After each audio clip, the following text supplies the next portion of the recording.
Em 1922, a população estimada pelo IBGE era de 31.747.471 habitantes, e a carga tributária global representava 6,98% do Produto Interno Bruto, PIB. Minas Gerais era o estado mais populoso, seguido de São Paulo. O Distrito Federal, Rio de Janeiro, era a cidade com mais população.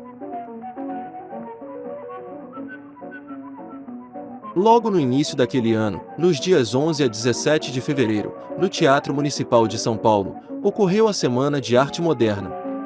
O teatro foi ocupado por jovens artistas intelectuais para uma série de recitais, concertos e exposições, radicalmente contrários aos códigos visuais, literários e musicais vigentes. No dia 1º de março, uma quarta-feira de cinzas, foi realizada a eleição para presidente da República, elegendo-se Arthur Bernardes, que derrotou Nilo Peçanha.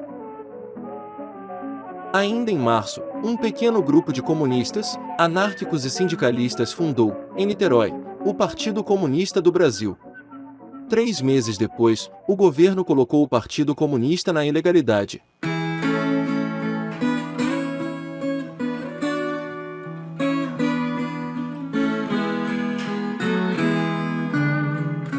Em 5 de julho daquele ano, foi a vez de os militares se rebelarem. O forte de Copacabana se sublevou. Os tenentes protestaram contra os baixos soldos, o fechamento do clube militar, a prisão do Marechal Hermes da Fonseca e a eleição de Arthur Bernardes. Um pequeno grupo saiu pela Avenida Atlântica, Rio de Janeiro, de encontro às poderosas forças do governo. Apenas 2 sobreviveram à fuzilaria: Eduardo Gomes e Siqueira Campos.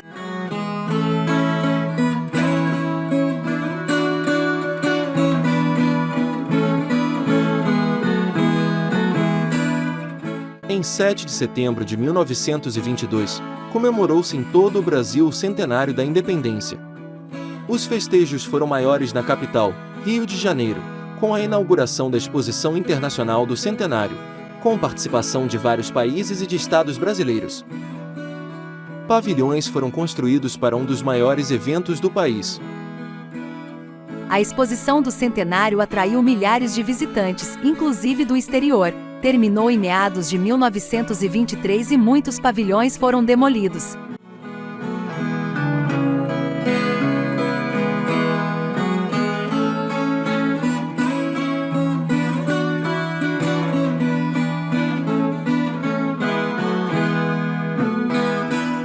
Até o imposto de renda tem a ver com a exposição. Reparem o prédio à esquerda, a casa principal do parque de diversões. Em 1924, seria a primeira sede da administração central do imposto de renda, o que durou 15 anos.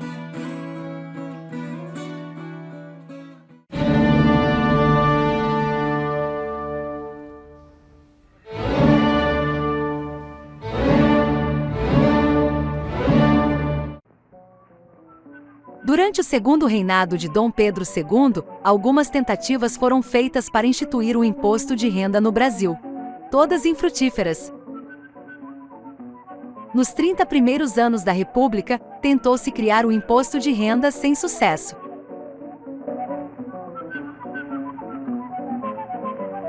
No início da década de 1920, o imposto sobre a renda participava cada vez mais da receita tributária dos países em que foi instituído. O Brasil conscientizava-se de que seria um importante meio de angariar recursos e de possuir um sistema tributário mais justo. Pouco a pouco, as resistências históricas no Congresso e na sociedade eram quebradas. No último dia de 1922, finalmente era instituído o imposto de renda no Brasil por meio da Lei nº 4.625, de 31 de dezembro de 1922, que orçou a Receita Geral da República dos Estados Unidos do Brasil para o exercício de 1923.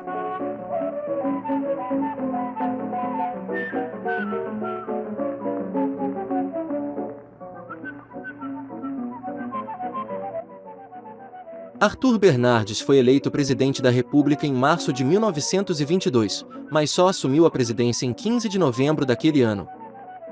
Embora o imposto de renda tenha sido instituído na presidência de Arthur Bernardes, ele não teve participação relevante na criação desse imposto, mas aceitou de bom grado o novo tributo, pois seria mais uma fonte de receita para o governo federal. Quando o imposto de renda foi instituído no Brasil, era ministro da Fazenda Rafael de Abreu Sampaio Vidal, que tomou posse em 15 de novembro de 1922. Antes, o cargo era ocupado por Homero Batista.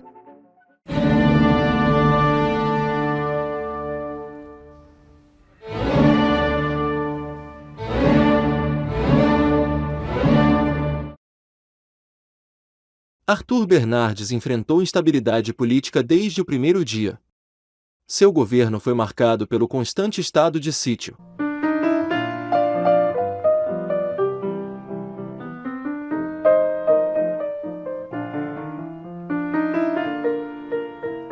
Na sua gestão tivemos a Revolução Gaúcha de 1923, cuja causa principal foi a eleição para presidente do Rio Grande do Sul de Borges de Medeiros, que derrotou Assis Brasil. A Guerra Civil durou o ano todo e se encerrou com o Tratado de Pedras Altas, que previa a não reeleição de Borges de Medeiros, mas que terminaria seu governo em 1928. Outra revolução foi a Paulista de 1924, movimento tenentista cujo objetivo era derrubar o presidente Arthur Bernardes. Os tenentistas eram contrários ao sistema político do Brasil. Durou de 5 a 28 de julho de 1924. Os revoltosos conquistaram a cidade de São Paulo, mas a reação do governo de Arthur Bernardes foi violenta. Os tenentistas fugiram de São Paulo e partiram na direção do Paraná. Eles se juntaram a outros tenentistas e formaram a Coluna Prestes. Com a fuga, o presidente do estado de São Paulo retornou ao palácio do governo estadual. Foi nesse clima de instabilidade política e permanente estado de sítio que foram discutidas as regras para o recém-criado imposto de renda. O inciso 7 do artigo 31 da Lei nº 4.625, de 31 de dezembro de 1922, dispôs que o Poder Executivo providenciaria as medidas necessárias para a elaboração de regulamentos e instruções, de forma que a arrecadação do imposto se tornasse efetiva em 1924. Foi designado responsável por essa tarefa Souza Reis, que se tornaria o primeiro delegado-geral do imposto de renda. Souza Reis avaliou os sistemas implantados em diversos países como Inglaterra, Alemanha, França, Itália e Estados Unidos e considerou este último como mais adequado à nossa realidade. Um dos motivos que impressionou Souza Reis no modelo norte-americano foi o baixo percentual da despesa com a máquina administrativa em relação à arrecadação, 1%. Os críticos do imposto alegavam que o custo de implantação e manutenção não compensaria o volume arrecadado. Em 4 de setembro de 1924 foram editados o primeiro regulamento do imposto de renda, os primeiros formulários de pessoa física e pessoa jurídica, as instruções de preenchimento, o regulamento do serviço de arrecadação e a estrutura administrativa. Começava a cobrança do imposto de renda.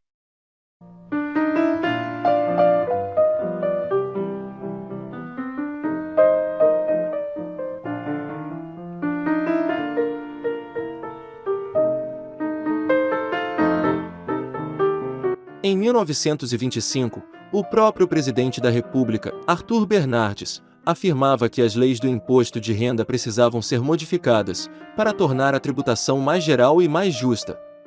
Segundo o presidente, dentro das leis que tínhamos, as classes que se dedicavam preferencialmente à exploração do capital escapavam totalmente ao imposto ou gozavam de elevadas isenções.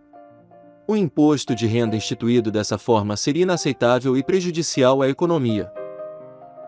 A principal característica nos 100 anos do imposto de renda brasileiro foi a luta de categorias, classes, sindicatos, capital, trabalho para que seus rendimentos fossem isentos de imposto de renda. Na eleição presidencial de 1926, foi eleito Washington Luiz com 99,7% dos votos.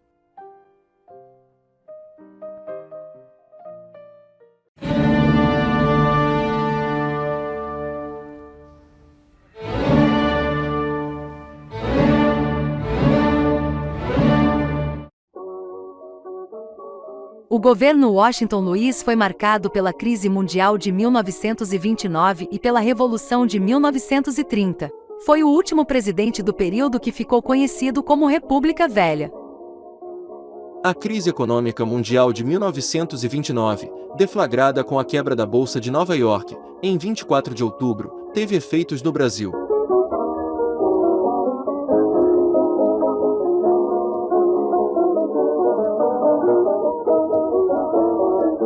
O café, que respondia por cerca de 70% das exportações brasileiras, teve seu preço diminuído no mercado internacional. A crise do produto ameaçou a estabilidade do governo de Washington Luiz, que não permitiu a nova desvalorização da moeda, pleiteada pelos cafeicultores diante do desastre na Bolsa de Nova York. Dentro da política café com leite, a cada eleição presidencial alternava um presidente mineiro e um paulista. Para 1930, era a vez de um mineiro, que devia ser Antônio Carlos Ribeiro de Andrade, presidente de Minas Gerais de 1926 a 1930. Antônio Carlos teve importância na instituição do imposto de renda no Brasil, sobretudo pela função que desempenhava no Congresso. Era em 1922 presidente da Comissão de Finanças e relator do Orçamento, o que facilitou a inclusão, na lei orçamentária, do artigo que introduzia esse novo tributo. Ele entendia que o imposto de renda era um meio de diminuir o déficit orçamentário e de atender às exigências sociais do Brasil.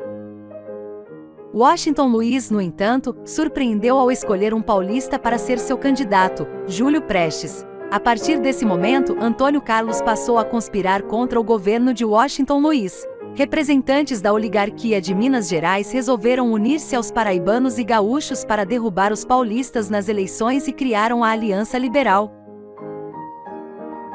Nas eleições realizadas em março de 1930, para a presidência da República, Júlio Prestes foi eleito com 1.091.709 votos, contra 742.794 de Getúlio Vargas da Aliança Liberal, que alegou fraude e rejeitou a validade das eleições. Pouco tempo depois, em julho de 1930, João Pessoa, candidato de vice na chapa de Getúlio, foi assassinado pelo advogado João Dantas em Recife.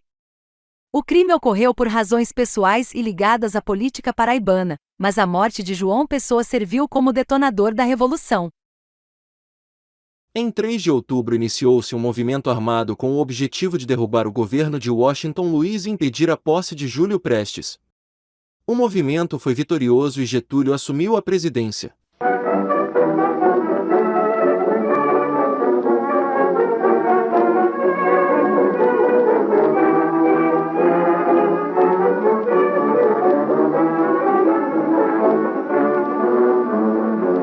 Só mesmo com revolução, graças ao rádio e ao parabelo, nós vamos ter transformação nesse Brasil verde e amarelo.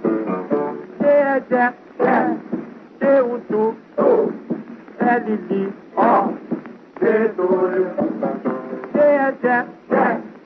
T-U-Tu, L-Li, O, Enquanto isso, no imposto de renda, aperfeiçoamentos eram introduzidos para melhorar a máquina administrativa, aprimorar a cobrança e aumentar a receita, que era diminuta. Ainda que pequena, a arrecadação do imposto sobre a renda crescia a cada ano, e o Brasil teve acréscimo maior que outros países nos primeiros anos após a implantação. A despesa com a máquina administrativa em relação à receita, tão ressaltada pelos críticos do imposto, nunca atingiu o percentual de 2 dígitos. Curiosamente, nos primeiros anos a quantidade de declarações de pessoa jurídica era maior que a de pessoa física. A arrecadação do imposto de renda aumentava, paulatinamente, a cada ano.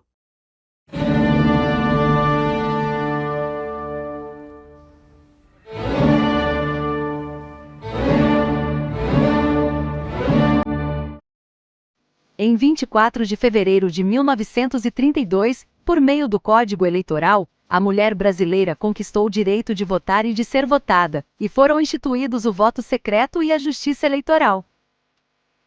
Em 1933, houve eleição para a Assembleia Nacional Constituinte, e as mulheres puderam votar e ser votadas.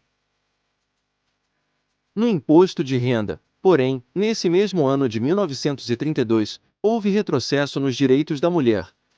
O Decreto número 21.554 de 1932 determinou que, quando marido e mulher fizessem separadamente declarações de rendimentos, somente o marido poderia fazer a dedução de encargos de família e restrita aos filhos na constância da sociedade conjugal. Dissolvida a sociedade, competiria a cada um a dedução relativa aos filhos que tivessem a seu cargo. Antes, na declaração em separado, a despesa com dependentes podia ser concedida a qualquer um. Em 1942, houve concurso para o cargo de contador, que era quem fiscalizava, na época, imposto de renda. O Ministério da Fazenda entendia que o provimento do cargo fosse exclusivo por pessoas do sexo masculino. Em defesa dessa tese, o ministro da Fazenda encaminhou uma exposição de motivos ao presidente da República, que aprovou o pedido, conforme Diário Oficial da União de 21 de outubro de 1942.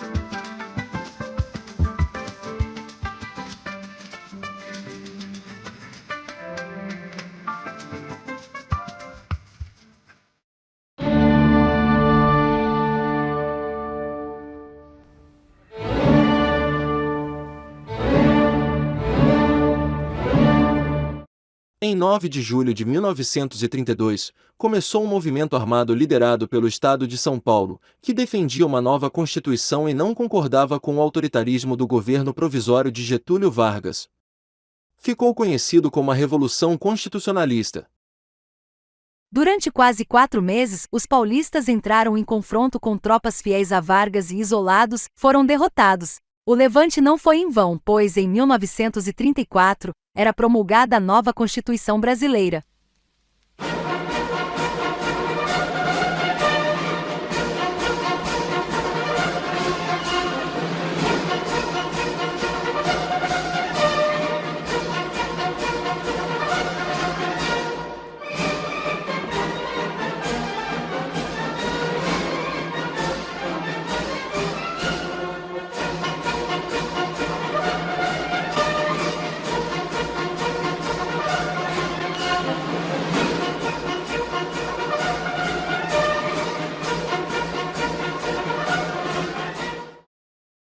A Constituição de 1934 trouxe uma novidade em relação ao imposto de renda. Definiu que a competência privativa para o imposto de renda em geral continuava a ser da União, mas a atribuição privativa de cobrar o imposto de renda cedular sobre a renda das propriedades pertencia aos municípios. Não deu certo. Durou apenas 3 anos. A Carta de 1937 devolveu toda a competência de cobrar imposto de renda para a União.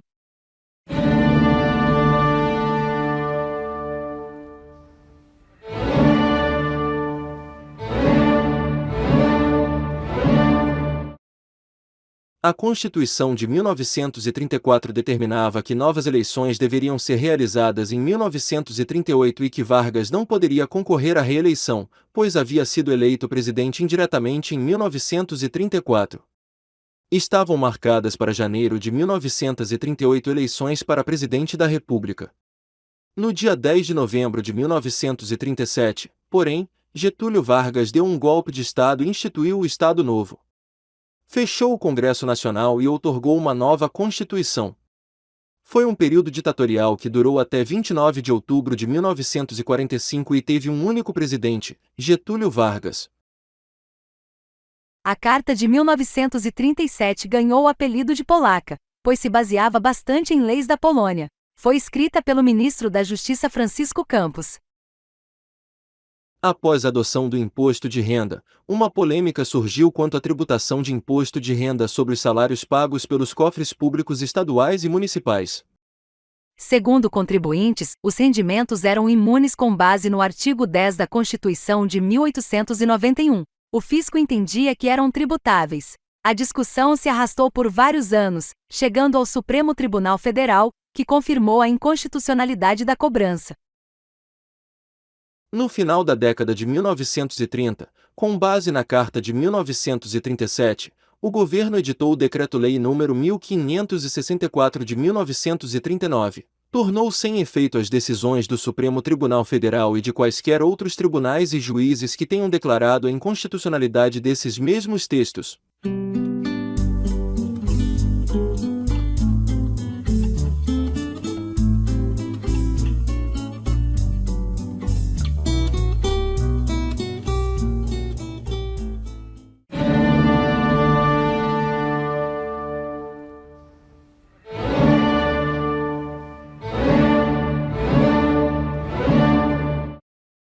Após o afundamento de navios da Marinha Mercante em águas territoriais brasileiras, em agosto de 1942, o governo brasileiro declarou guerra à Alemanha e à Itália.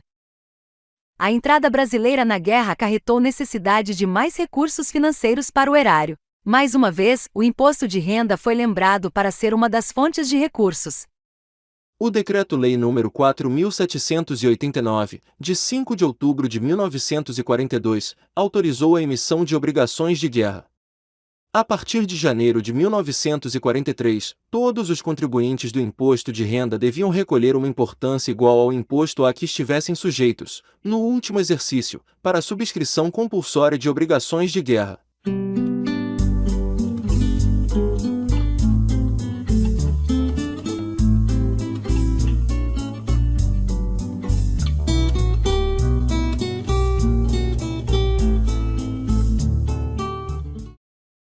Foi o primeiro de 7 empréstimos compulsórios do contribuinte do imposto de renda.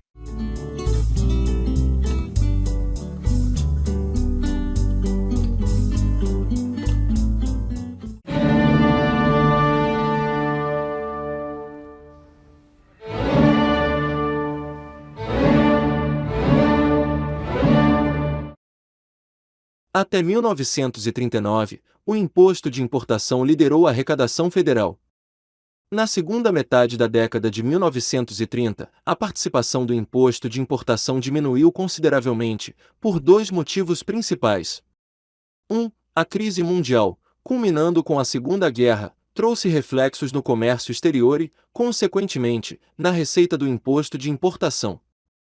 2. Em 1938, o presidente Getúlio mudou a política aduaneira, criou barreiras alfandegárias e dificultou a importação de produtos, desenvolvendo a nossa indústria. Desde então, o imposto de importação perdeu a pujança arrecadatória, mas continuou importante na formulação da política aduaneira. Com a perda de arrecadação do imposto de importação, o governo federal ficou preocupadíssimo. Como compensar essa perda? Chegou-se à conclusão de que a solução residia no imposto de renda. Visando sobretudo o aumento da receita e a melhoria do aparelho administrativo, foi criada a Comissão de Reorganização dos Serviços da Diretoria do Imposto de Renda com amplos poderes para tomar decisões que incrementassem a arrecadação. Vivíamos num regime de exceção, o Estado Novo. O Congresso estava fechado e o governo adotou uma série de medidas, por meio de decreto-lei. Em 5 anos, o imposto de renda passou de 10% para 28% no total da Receita Tributária Federal. Em 1944, alcançaria o primeiro lugar. Pela primeira vez na história, a liderança era de um tributo direto. Os dados do gráfico são percentuais em relação à receita tributária da União. Em 1940, o imposto de importação na cor amarela perde pela primeira vez a liderança. A partir daí, a participação desse tributo diminuiu, pelos motivos já expostos. Assume o primeiro lugar o imposto de consumo na cor azul, que em 1965 foi transformado no Imposto sobre Produtos Industrializados IPI. A partir da década de 1970, a participação do IPI diminuiu bastante. Desde 1975, o imposto de renda na cor vermelha lidera a arrecadação federal.